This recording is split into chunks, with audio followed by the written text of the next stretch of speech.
नमस्कार शेतकरी बंधू आणि भगिनींनो, सर्वप्रथम येणाऱ्या खरीप हंगामाच्या आपल्या सर्वांना शुभेच्छा।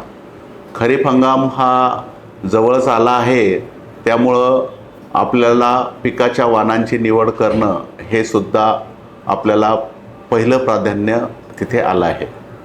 आपण आपल्या महाराष्ट्रातल्या सर्वात महत्त्वाच्या व सर्वाधिक क्षेत्र असलेल्या पिकांबद्दल आज चर्चा करणार आहोत, ते म्हणजे सोयाबीन।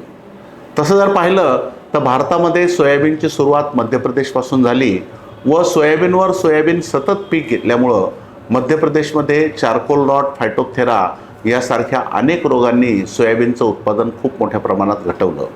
हे रोग महाराष्ट्रात सुद्धा येतील याचा अंदाज होताच।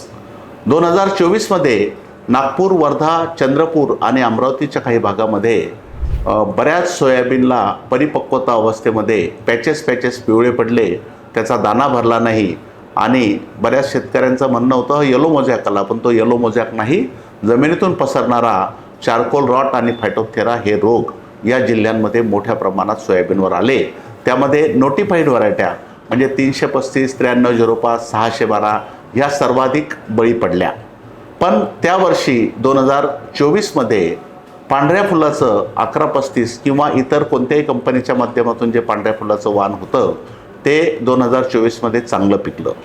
त्यामुळं 2025मध्ये नैसर्गिकच त्या वर्धा, नागपूर, चंद्रपूर आणि अमरावतीच्या जिल्ह्यातल्या शेतकऱ्यांनी पांढऱ्या फुलाच्या वाणाला पहिली पसंती दिली।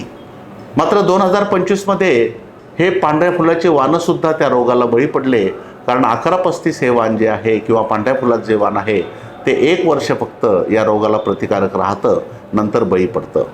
आणि त्या वर्षी म्हणजे 2025च्या म्हणजे गेल्या हंगामात तिथं फक्त बुस्टर, हुतुतू आणि खोखो हे या रोगाला सहनशील वाणं जे आहेत हेच पिकले। आपण जर वर्धा, नागपूर, चंद्रपूर, अमरावतीतल्या कुठल्याही शेतकऱ्याला विचारलं की आपल्या जिल्ह्यात कोणतं वाण पिकलं तर ते सांगतील की मागच्या वर्षी बुस्टर, हुतुतू आणि खोखो सर्वाधिक चांगलं पिकलं आहे।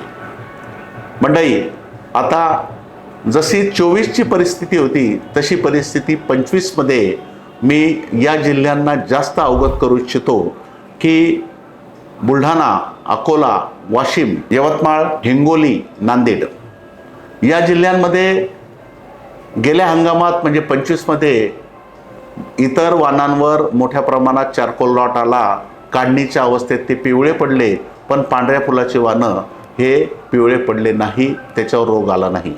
मात्र जसं पूर्व विदर्भात वर्धा, नागपूर, चंद्रपूर, अमरावतीमध्ये एका वर्षातच पांढऱ्या फुलाचं वाण बळी पडलं, तसं या जिल्ह्यांमध्ये सुद्धा यावर्षी होऊ शकतं। मात्र बुस्टर, हुतुतू आणि खोखो हे 2 वाणं जे आहेत हे यांना तारू शकतात। जसं वर्धा, नागपूर, चंद्रपूर, अमरावती जिल्ह्यात यावर्षी सगळीकडे हुतुतू आणि खोखोचीच लागवड होणार, कारण हे दोन्ही वाणं या रोगाला बळी पडत नाही, तशी मी यवतमाळ, बुलढाणा, अकोला, वाशिम, हिंगोली आणि नांदेडच्या शेतकऱ्यांना सुद्धा विनंती करेल की पांढऱ्या फुलाच्या वाणावर चारकोल रॉट, फायटोप्थेरा हे रोग यावर्षी येऊ शकतात, मात्र हुतुतू आणि खोखोवर हे रोग येत नाही। त्यामुळे या जिल्ह्यातल्या शेतकऱ्यांनी सुद्धा हुतुतू, खोखोचीच लागवड करावी असं मी एक आव्हान करेल, विनंती करेल। तिसरा भाग आपला येतो सोयाबीन उत्पादक भागामध्ये जालना, बीड, परभणी, लातूर, धाराशिव, सोलापूर आणि पश्चिम महाराष्ट्र, खानदेश या जिल्ह्यांमध्ये मात्र चारकोल रॉटचा अजूनही प्रादुर्भाव कुठे जाणवला नाही। त्यामुळं या जिल्ह्यांमध्ये आपण कुठल्याही सोयाबीनचं निवड करू शकता। आपल्या भागात जे वाण चांगलं राहिलं, जसं पश्चिम महाराष्ट्रामध्ये फुलेचे वाणं KDS 726 असेल, KDS 753 आहे, KDS 992 आहे, हे वाणं चांगलं उत्पादन देतात। बुस्टरचं या सगळ्या वाणांचं बियाणं उपलब्ध आहे, या भागात ते वाणं लावावेत। तुमचं लातूर, परभणी, जालना, बीड या भागामध्ये बुस्टर 612, बुस्टर 335, बुस्टरचं संशोधित वाण आश्रय, त्र्यंबक या वाणांचं खूप चांगलं उत्पादन येतं, इथे हे वाणंसुद्धा लावू शकतात। काही प्रमाणात आपण हुतुतू, खोखोसुद्धा या भागात लावू शकतो।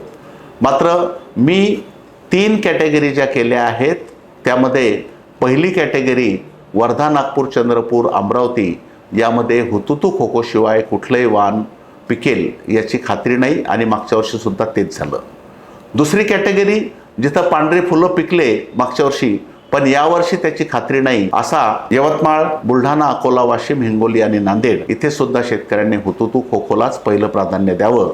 मात्र तिसरी कॅटेगरी जी आहे इथे तुमचं जालना, बीड, परभणी, लातूर, धाराशिव, सोलापूर आणि पश्चिम महाराष्ट्र इथे मात्र आपल्याला अजून या रोगाचा प्रादुर्भाव न झाल्यामुळे आपले जे आवडीचे वाहनं आहेत, चांगल्या कंपनीचं बियाणं घ्या. यावर्षी चांगल्या बियाण्याचं तुटवडा राहू शकतो, त्यामुळं आपण चांगलं बियाणं लवकर खरेदी करावं अशी मी विनंती करतो. हुतुतू आणि खोखोचे वैशिष्ट्य जर सांगायचे झाले तर सगळ्यात पहिलं म्हणजे जमिनीतून पसरणारा जो चारकोल रॉट आणि फायटोथेरा हे रोग आहेत, जे सोयाबीन परिपक्व होण्याच्या आधीच पिवळं पाडतात, त्याचे दाणे भरत नाही, शेंगा पोचट राहतात आणि बऱ्याच ठिकाणी तर त्याची कापणीसुद्धा शेतकरी करत नाही, रोटावेटर शेतात घालतात. त्या रोगापासनं त्या रोगाला सहनशील वाहनं आहेत. हुतुतू खोखोवर हे रोग येत नाही.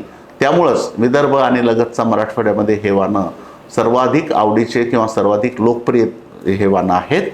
दुसरं वैशिष्ट्य, या वाहनाच्या शेंगा ज्या आहेत त्या केसाळ आहेत, त्यामुळं अळीचा प्रादुर्भाव हुतुतू आणि खोखोवर इतर वाहनांच्या तुलनेत अळीचा प्रादुर्भाव कमी येतो. तिसरं वैशिष्ट्य, या वाहनाचं हुतुतू या वाहनाचा दाना जाड आहे, वजनदार आहे, त्यामुळे उत्पादन क्षमतासुद्धा या दोन्ही वाहनांमध्ये अत्यंत चांगली आहे. चौथं वैशिष्ट्य म्हणजे वेगवेगळ्या जमिनीतसुद्धा हुतुतू हे वाहन खूप चांगलं पिकतं. खोखो मात्र चुनखडी किंवा पानबसन किंवा पांढऱ्याच्या जमिनीमध्ये आम्ही शिफारस करत नाही. इतर चांगल्या जमिनीमध्ये आपण खोखो हे वाण लावू शकता.